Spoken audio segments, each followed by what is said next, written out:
चंद्रमुखी की कहानियाँ।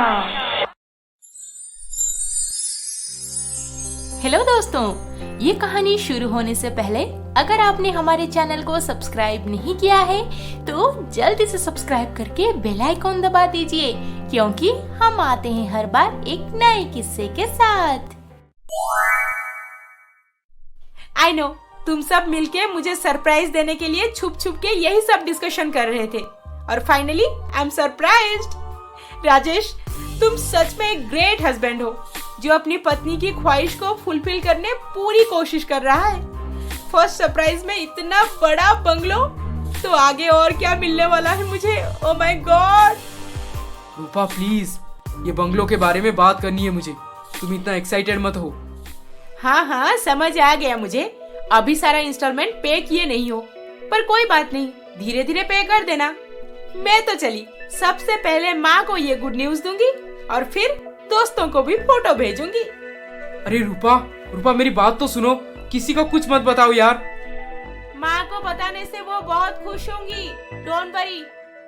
रूपा को बहुत बड़ी गलतफहमी हो गई। अब मैं उसे कैसे समझाऊं कि हकीकत क्या है। वाह रूपा, ये तो बहुत अच्छी न्यूज है। अब तो तू बहुत खुश होगी, नहीं? तुझे हमेशा से किसी बड़े बंगले में जो रहना था। हाँ माँ, मैं तो खुशी से झूम रही हूँ। पता नहीं कब वहाँ पे शिफ्ट होंगे, मुझे तो और इंतजार नहीं हो रहा। इतनी उतावली मत बन। घर चाहे छोटा हो या फिर एक बड़ा सा बंगला, रहना तो अपने ही लोगों के साथ है ना। और जहाँ अपने लोग साथ में हो और जिंदगी सुकून भरी हो, वहाँ का छोटा सा घर भी एक आलीशान महल लगने लगता है। ओहो माँ, ये सब क्या बोल रही हो? मुझे बिल्कुल पल्ले ही नहीं पड़ रहा। ये सारी ज्ञान अपनी दोनों बहुओं को दे देना। और हाँ माँ, उन्हें हमारे नए बंगले के बारे में बताने की कोई जरूरत नहीं। जलन से मरे जाएंगी दोनों भाभियाँ। ऐसे क्यों बोल रही है रूपा? तेरी दोनों भाभी बहुत ही अच्छी हैं। तू खुश रहेगी तो वो सच में बहुत खुश होंगे। खैर, आई डोंट केयर। मैं रखती हूँ माँ, अब मेरे दोस्तों को बताने जा रही हूँ। बाय। हाँ, बाय। रूपा तो हमेशा से जोश में होश खो बैठती है। हे प्रभु, मेरे रूपा का ख्याल रखना, उसे हर मुसीबत से बचाना। मेरे बहुओं को ये बंगले वाली बात नहीं बताऊंगी तो ही अच्छा रहेगा, क्योंकि पता नहीं ये दोनों भी रूपा की तरह डिमांड करने ना लग जाएं। हम जैसे भी हैं एक साथ बहुत खुश हैं। हमारे ऊपर कृपा बनाए रखो प्रभु। गायत्री, यू वोंट इमेजिन कि कितना बड़ा बंगला है अब मेरे नाम पे। वाओ, हमें कब बुला रही है देखने? जल्दी, पहले हमें शिफ्ट तो होने दे। रूपा एक एक करके अपने सारे दोस्तों को बंगले के बारे में बता दी और उनके साथ फोटो भी शेयर कर दी। फिर कुछ दिन बाद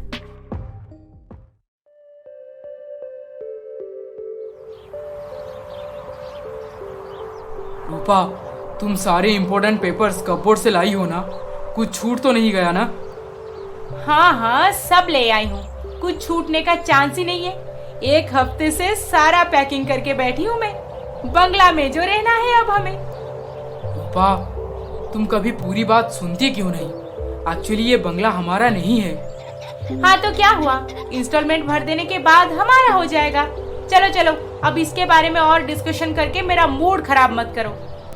नए बंगले में शिफ्ट होने जा रहे हैं और रूपा कितनी खुश है। अब उसे सच पता चल जाएगा तो वो बहुत दुखी हो जाएगी, झगड़ा भी करेगी मेरे साथ। पर मैं उसे कैसे समझाऊं कि ये बंगला किसी और का है, हमारा नहीं है।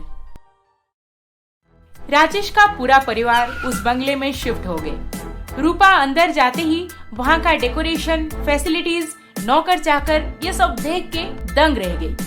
आखिर उसे लाइफ में यही सब तो चाहिए था। फिर एक दिन, बहू। जी माँ जी, बोलिए। बहू, आज तुम ब्रेकफास्ट में सबके लिए आलू पराठा और गोभी पराठा बना दो। मैं क्यों बनाऊंगी ये सब माँ जी? तो और कौन बनाएगा? तुम इस घर की बहू हो, शादी से लेकर आज तक ये सब तुम ही तो करते आ रही हो। फिर आज ऐसे क्यों बोल रही हो बहू? हाँ, बनाती थी, पर अब मैं एक बंगले की मालकिन हूँ, मालकिन।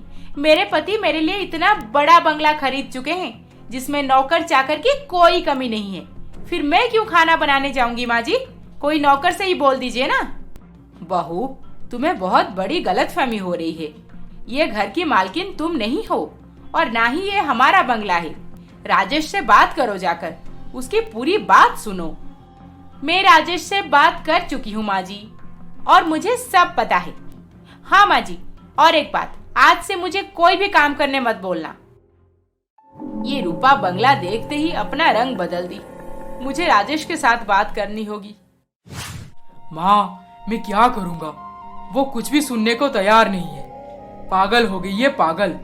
जब भी उसके साथ इस बारे में बात करने जाता हूँ, कुछ ना कुछ बोल के निकल जाती है वहाँ से। बेटा, वो तो यहाँ पे आने के बाद काम करना भी बंद कर दी है। बस महंगे महंगे कपड़े पहने पूरे बंगले में घूम के फोटो ले रही है। ऐसे ही चलता रहा तो जिस दिन हम ये बंगला छोड़ के अपने घर में जाएंगे तब तो ये पागल हो जाएगी और हो सके तो तुम्हें हमेशा के लिए छोड़ दे। माँ, मैं पूरी कोशिश कर चुका हूँ और एक बार भी आज ट्राई कर लूंगा, फिर देखते हैं। कुछ देर बाद राजेश एक अर्जेंट कॉल के वजह से साइट पे निकल जाता है और इधर घर में रूपा। अरे हाँ गायत्री, तुम सब कल सुबह होते ही यहाँ पे पहुंच जाना। मैंने डिम्पल और निशा को भी बोल दिया है। और हाँ, साथ में रोहन, सुमित और जायन को भी ले आना। 10-12 लोग ना आए तो मजा नहीं आएगा बंगला घूम के देखने में, है ना? हाँ, वो तो है। और सुन, पार्टी का अरेंजमेंट की है या नहीं? अरे वो सब हो जाएगा। राजेश अभी साइट पे गए हैं। वो आते ही मैं उनके साथ बाहर जाकर सारा सामान खरीद लाऊंगी। फिर कल सुबह से लेकर रात तक बस पार्टी करेंगे, पार्टी। अच्छा रूपा सुन, तेरे बंगले में तो इतने सारे नौकर चाकर हैं। तुझे मैं एक लिस्ट भेजती हूँ कि खाने में किसको क्या पसंद है। तू उस हिसाब से सबके लिए बनवा देना। डोंट वरी गायत्री, सब हो जाएगा। रूपा अपने दोस्तों को इनवाइट कर चुकी थी उसके इतने बड़े आलीशान बंगला दिखाने के लिए, और उसके प्रिपरेशन में एक लंबा लिस्ट बनाई थी कि क्या क्या सामान मार्केट से खरीदना है। कुछ देर बाद राजेश घर पहुंचते ही, कहाँ थे इतनी देर से? कब से फोन लगाए जा रही हूँ। मैं मीटिंग में था। अच्छा सुनो, मुझे तुमसे एक बहुत इम्पोर्टेंट बात करनी है। मैं फिलहाल बहुत बिजी हूँ, बाद में बात कर लेंगे। अब मुझे मार्केट ले चलो। मार्केट? क्यों? हमारे इस बंगले को और भी अच्छे से सजाया जा सकता है, इसीलिए मैंने लिस्ट बना दिया है। मुझे ढेर सारे डेकोरेशन के सामान खरीदने हैं। और हाँ, और एक बात, मेरे कुछ दोस्त कल सुबह यहाँ पे आएंगे। इस घर में शिफ्ट होने के खुशी में मैंने एक शानदार पार्टी रखा है। उसके लिए भी मुझे कुछ सामान लेने हैं। ओह रूपा, शट अप। ये सब क्या किए जा रही हो तुम? बार बार बोल रहा हूँ कि ये बंगला हमारा नहीं है, हमारा नहीं है। तुम्हें समझ नहीं आ रहा? राजेश, अब मजाक करने के मूड में मैं नहीं हूँ। मैं मजाक नहीं कर रहा। ये घर, ये थाट बाट, ये नौकर चाकर हमारे नहीं है रूपा, हमारे नहीं है। नए प्रोजेक्ट पे सारे पैसे लगा दिया था मैं, पर बदकिस्मती से स्टे ऑर्डर लग गया। पता नहीं स्टे ऑर्डर अभी हटेगा भी या नहीं, इसीलिए हमें हमारा घर बेचकर लोन चुकता करना पड़ा। यहाँ तक कि हमारे शादी में तुम्हें जितने भी जेवर मिले थे, माँ ने उसे गिरवी रख दिए हैं। What? Are you mad? खुद तो कंगाल हो ही, पर मेरे सामान तुम कैसे गिरवी रख सकते हो? तुम्हें बहुत समझाने की कोशिश करता रहा मैं, पर तुम किसी भी बात को ध्यान से सुन ही नहीं रही थी। और ये बंगला, विनोद, हम दोनों एक साथ बिजनेस शुरू किए थे और तू कहां से कहां पहुंच गया, पर मुझे देख, मैं पूरी तरह से बर्बाद हो चुका हूं। मुझे खबर मिली है। तू चिंता मत कर, बता मैं तेरी क्या मदद कर सकता हूँ। क्या क्या मदद मांगू मैं तुझसे? रहने के लिए अब घर भी नहीं रहा, उसे भी बेचना पड़ेगा। देख, मैं तो दुबई में वेल सेटल्ड हूँ, साल में एक बार भी इंडिया नहीं जा पाता। तू एक काम कर, मेरा जो बंगला है वहां पे अपने फैमिली के साथ शिफ्ट हो जा। पर तेरे बंगले में देख, मना मत करना, वहां पे तुझे कोई दिक्कत नहीं होगी। मेरे नौकर चाकर अभी भी वहां पे बंगले का देख रेख कर रहे हैं। जब तक तेरा सिचुएशन ठीक नहीं हो जाता तब तक वहीं पर रह लेना। मैं तेरा ये एहसान कभी नहीं चुका पाऊंगा। दोस्ती में एहसान चुकाने की बात कहां से आ गया भाई? चल अब तैयारी कर, अब से मेरे बंगले में रहना है तुझे। ओह गॉड, तुम मेरे साथ धोखा किए हो राजेश, इतना बड़ा धोखा। पहले क्यों नहीं बोले कि इस बंगले का मालिक तुम्हारे पापा का कोई रईस दोस्त है, तुम बस यहाँ का केयर टेकर हो, आई मीन नौकर हो, नौकर। रूपा, तुम मेरे पापा का इंसल्ट कर रही हो। अरे जाओ जाओ कंगाल कहीं के, मैं तुम्हारे साथ हरगिज नहीं रहने वाली। रूपा प्लीज ट्राई टू अंडरस्टैंड।